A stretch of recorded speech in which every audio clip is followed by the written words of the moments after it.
I know you appreciate the work that American Family Radio, AFR Talk is doing. You know, when you think about the lineup here, when you think about the truth that you're getting, starting at Sandy Rios and ending with Crane Durham every single day, you're listening to the truth. I get calls all the time. People say, well, I heard on Crane, or I heard on Brian, or I heard on the, it might be a little different perspective. That's a good thing. It's a good thing that you're hearing some different perspective on a certain aspect, whether it be a political situation or an economic situation, a different perspective than what we're getting. That's a good thing. That's a healthy thing. That helps you form a true and right opinion, and it helps you decide how to vote. It helps you get in the battle that we need. Listen, one of the things, and you've heard me talk about this last week as I was calling out Tom Colburn last week, 877-616-2396. You heard me talk about this lunacy of the royalty of the Republican Party refusing. Who was that, Devin? Who was that? Who was the senator that we had a clip from that confirmed what I said about they're not going to fight any battles? Who was it? You remember who it was? Drive me crazy, Republican.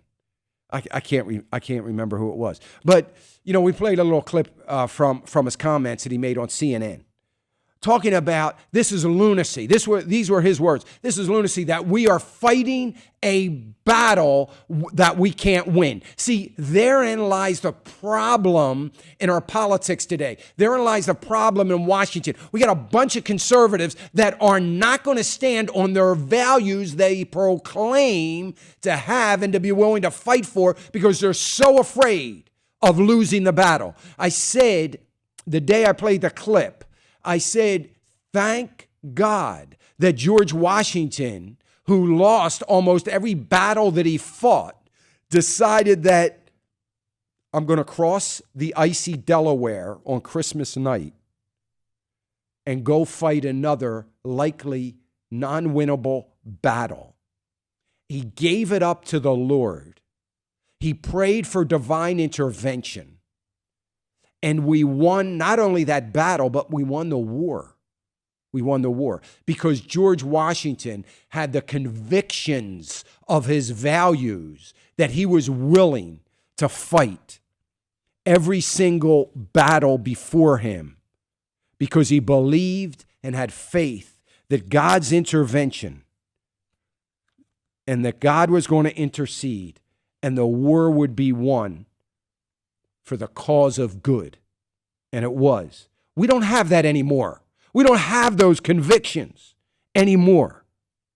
The idea in the Declaration of Independence, when the founding fathers, Thomas Jefferson primarily writing this, deciding that we needed to declare to the American people of the 13 colonies, we need to declare to them why we are willing to go to battle to fight this just war. And they wrote their declaration. Because one of the reasons they were there were for the pursuit of life and liberty and happiness. To secure those rights, they knew that they needed to fight. They knew and understood that, yes, governments are instituted among men, but they're deriving their powers from the consent. Do you hear that? From the consent of the governed. Any power that anybody has in Washington, they have power because they've derived that power from the consent of us, from the governed. It's time for us. What consent? We're not giving them the consent to not fight. We're not giving them the consent to not stand up. We're not doing that anymore. And would you know that? Think about this. If you never listened to AFR, would you know that? Would you know that by listening to CNN? Would you know that sometimes even by listening to Fox News? We're giving you the stories and the truth that no one else is giving you. And we're reminding you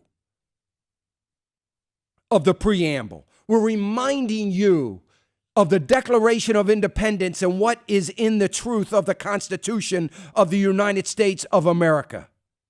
That we, in order to form a more perfect union, establish justice, ensure domestic tranquility, and to provide, listen, and to provide for the common defense, promote the general welfare, and secure the blessings of liberty. That's what we have had for 237 years. That's why I know God's hand was in the writing of the Constitution, and God's hand has been upon this nation and God's people.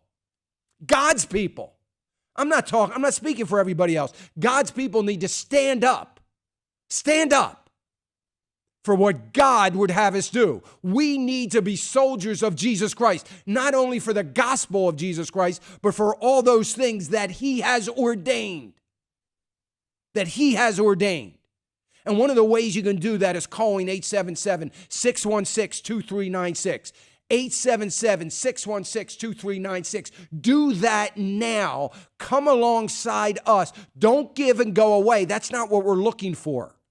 We're looking for new soldiers. We're looking for people that are willing to come alongside us, willing to get in the fight, willing to give us the fuel, the energy, the gasoline that is going to drive the engine of this battle that we are in.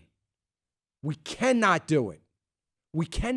It's impossible without the hand of God and without all of you.